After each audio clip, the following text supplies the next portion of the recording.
வணக்கம். வள்ளியின் தர்பார் ஆரம்பமாகுதுங்க. யாக்கன்னு மணிமொழி கதை கேட்குறேன்னு சொல்லி ஓட்டு இப்படி ஒரு மாதிரி உக்காந்துட்டு இருக்கிறியே, உள்ளையாட்டமா இருக்கிற, இடுப்பைங்கானும் உடம்பைங்கானும் என்னங்கன்னு இப்படி இருக்கிற? அக்கா, எனக்கு வேற ஒரு பிரச்சனைங்கக்கா. என்ன பிரச்சனை? அக்கா, எப்படி சொல்கிறது, எனக்கு கான்ஸ்டிபேஷன் பிரச்சனைங்கக்கா. கான்ஸ்டிபேஷனா? ராணிக்கா அப்படின்னா என்னக்கா? வள்ளி, வயிறு கட்டிக்கிறத தாண்டி அவள் அப்படி சொல்கிறா இங்கிலீஷில். ஆடா அதானா? ஏன் கண்ணு, 3 நேரமும் ஒழுங்காக சோறுதுன்னா தானே வரும். எல்லாம் டயட் இருக்கிறேன்னு வயிற்ற காய ஓட்ட அப்புறம் எப்படி வரும்? அட நான் அதுக்கு ஒன்று சொல்கிறேன் கேளு. உங்கள் வீட்டுக்கார் பொழுதோடு வருவார் இல்லை, அப்படி நாட்டு மருந்து கடையில் போய் கடுக்கா பொடி 2 பாக்கெட்டு, நெல்லிக்காய் பொடி 1 பாக்கெட்டு, அதில் சின்ன சின்ன பாக்கெட்டாக தாங்கன்னு இருக்கும், வாங்கிட்டு வர சொல்லு. 2ஐயும் போட்டு நல்லா கலந்து ஒரு டப்பாவில் ஓட்டு வச்சுக்கோ. காற்று போகாத டப்பாவில் ஓட்டு வச்சுட்டு ராத்திரி எல்லாம் சாப்பிட்டு படுக்க வரப்பாரு. அப்போ ஒரு ஸ்பூன் நல்லா பெரிய ஸ்பூனில் நல்லா வலியாக எடுத்துக்கோணுங்கன்னு ஒரு சொம்பு சுடு தண்ணி எடுத்துக்கோ. ஒரு டம்ளரில் ஒரு ஸ்பூனை போட்டு ஒரு முழுங்கு தண்ணி ஊற்றி நல்லா கட்டிலாம் கரைச்சிக்கோ. ஒரு டம்ளர் தண்ணியில் கரைச்சி குடின்னு சொன்னால் உன்னால் குடிக்க முடியாது. அது ஒரு மாதிரி துவர்ப்பாகவும் இருக்கும், அது ஒரு மாதிரியாக இருக்குங்க, எனக்கு கசப்பு இருக்காது. ஆனால் அதுக்கு உனக்கு எப்படி குடிப்பேன்னு எனக்கு தெரியல. நான் குடிச்சு போடுவோம் கடக்குன்னு. என்ன பண்ணுற, ஒரு முழுங்கு தண்ணியில் கரைச்சிக்கோ, அதை குடிச்சு போட்டு மீதி தண்ணியை சும்மா குடிச்சிக்கோ. ஆனால் தண்ணி வெதனும் இருக்கக்கூடாதுன்னு ரொம்ப சூடாகவும் வேண்டாம், கொஞ்சம் இளஞ்சூடாக குடி, அப்போ தான் கேட்கும்.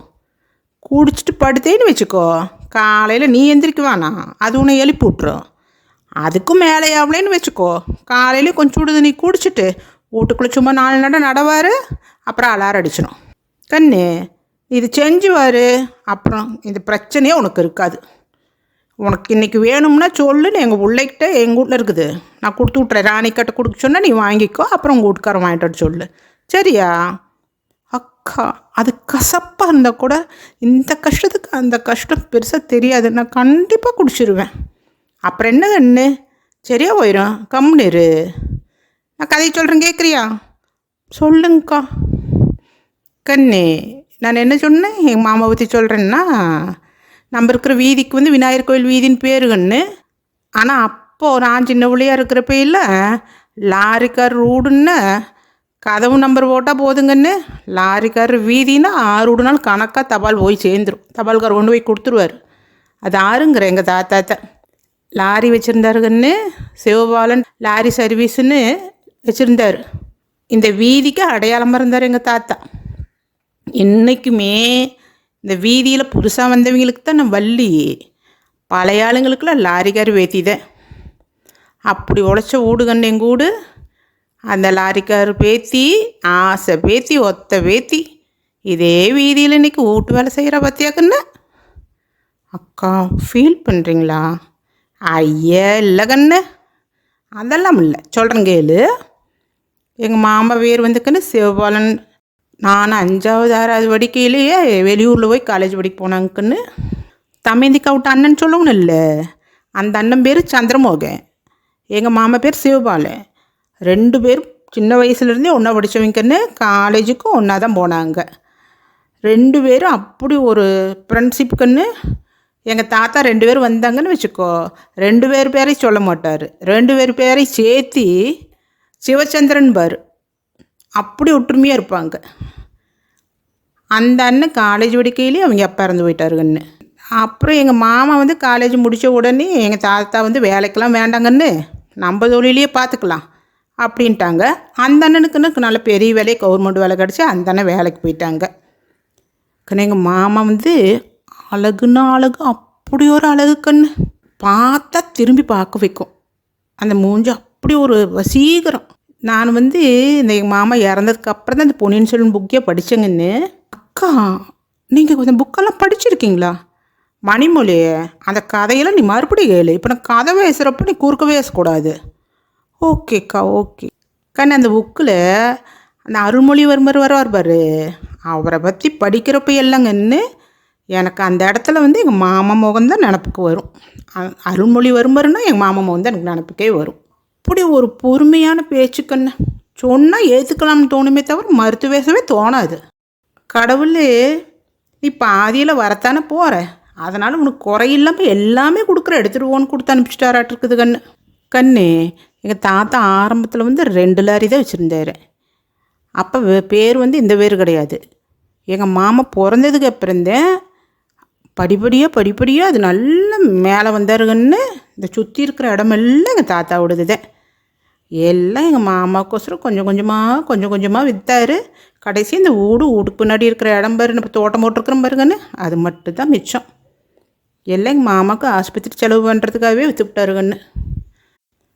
எங்கள் மாமா பிறந்ததுக்கப்புறம் வந்த சொத்தெல்லாம் சுகமெல்லாம் கண்ணு அவர் போகிறதுக்கு முன்னாடியே போயிடுச்சு கண்ணு.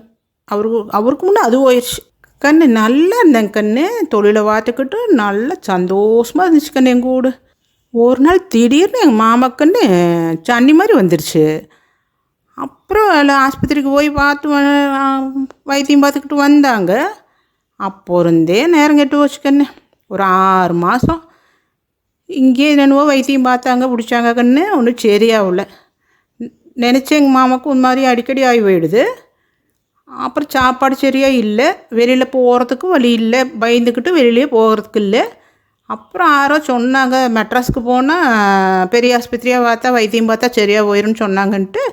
அப்புறம் எங்கள் தாத்தா மெட்ராஸ் கூட்டு போயிட்டாங்க. எங்கள் அம்மாவும் கூடயே போயிடுச்சுக்கன்னு. எங்கள் அம்மா எங்கள் மாமன் கூட போயிட்டு கிட்டத்தட்ட ஒரு 1.5 வருஷத்துக்கு மேலேயே இருக்குன்னு நினைக்கிறேங்கன்னு.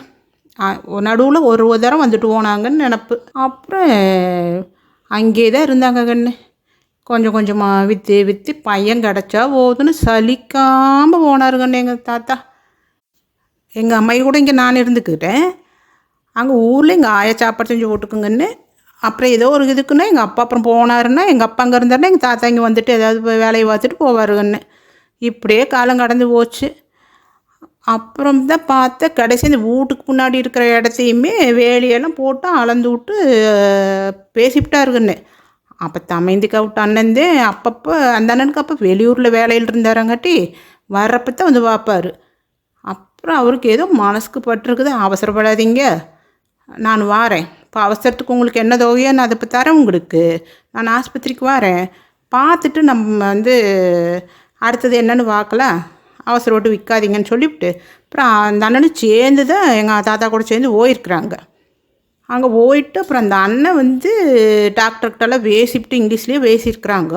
அப்புறம் அவங்களுக்கு ஆரையா இந்த அண்ணனுக்கு வேலை செய்கிற பெரிய அளவு வச்சுக்கன்னு பேசி என்ன நிலவரம் என்ன நடக்குதுங்கிறதையெல்லாம் பார்க்கவோன்னா கண்ணு, அங்கே வைத்தியங்கிற பேரில் எங்கள் மாமா வச்சு படிச்சுக்கிட்டு இருக்கிறாங்க கண்ணு. இந்த மருந்து கொடுத்தா சரியாகுமா, அந்த மருந்து கொடுத்தா சரியாகுமான்னு ஒரு சோதனைக்காக எங்கள் மாமாவை வச்சு எல்லோரும் அவங்க அறிவை வளர்த்திக்கிறதுக்கு உபயோகப்படுத்திகிட்டு இருக்கிறாங்க. எங்கள் தாத்தா காசை வச்சுக்கிட்டு ஒரு நல்ல டாக்டர் அங்கே இருந்துருக்கிறார். அவர் தனியாக சொல்லியிருக்கிறார், கூட்டிகிட்டு போயிருங்க, ஒன்றும் பண்ண முடியாது, இவங்க இவங்க அறிவு வளர்த்திக்கிறதுக்கு இங்கே மருந்து மாத்திரை கொடுத்து பார்த்துக்கிட்டு இருக்கிறாங்க, என்னதுன்னு இப்போ வரைக்கும் கண்டுபிடிக்கல. அந்த பெரியவரை பார்த்தா பாவமாக இருக்குது. நம்பிக்கையில் அவரும் பாவம் வருஷக்கணக்காக கொண்டு கொடுத்துக்கிட்டு கிடக்கிறாரு. நான் சொன்னேன்னு மட்டும் சொல்லிவிடாதீங்கப்பா, நீங்கள் உண்மை அந்த பெரியவிட்டு இப்போ சொல்ல வேணாம், வேறு ஏதாவது காரணத்தை சொல்லி நான் ஆஸ்பத்திரி விட்டு நவர்ற வழி வாருங்க அப்படின்னு சொல்லியிருக்கிறாரு. அப்புறம் இந்த அண்ணன் என்ன பண்ணியிருக்கிறாங்க, வேறு ஒரு ஆஸ்பத்திரியில் எனக்கு தெரிஞ்சவங்க இருக்கிறாங்க, அங்கே போனால் நம்ம பார்த்துக்கலாம், நாம் இப்போ வீட்டுக்கு போயிட்டு ஒரு 2 பொழுது இருந்துட்டு நம்ம அங்கே போய்க்கலாம் அப்படின்னு சொல்லி கூட்டிகிட்டு வந்திருக்கிறாங்க கண்ணு. என்ன பண்ணியிருக்கிறாங்க, ராத்திரியில் கிளம்பி நடுசாமத்துக்கு வீட்டுக்கு போகிற மாதிரி வந்துட்டோம்னா சனமெல்லாம் இருக்க மாட்டாங்க, தூங்கிட்டு இருப்பாங்க, கூட்டம் இல்லாமல் வீட்டுக்கு வந்துடலாம் அப்படின்னு திட்டம் போட்டு கணக்காக இவங்க அதுக்கு மாதிரி கணக்கு போட்டு கிளம்பி வந்திருக்குறாங்க.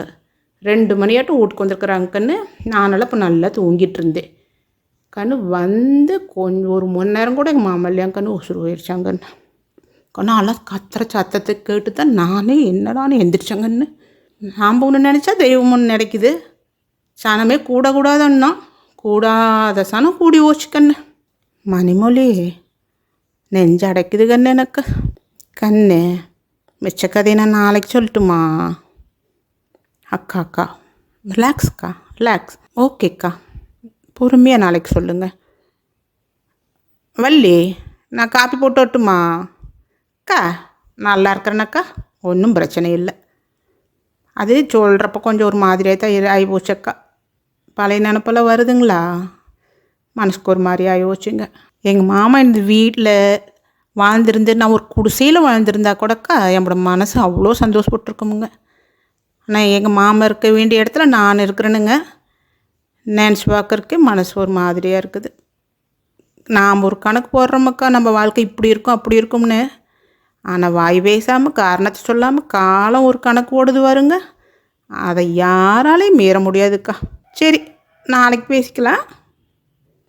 வள்ளியின் தர்பார் இத்துடன் நிறைவடைகிறது. மீண்டும் தொடரும்.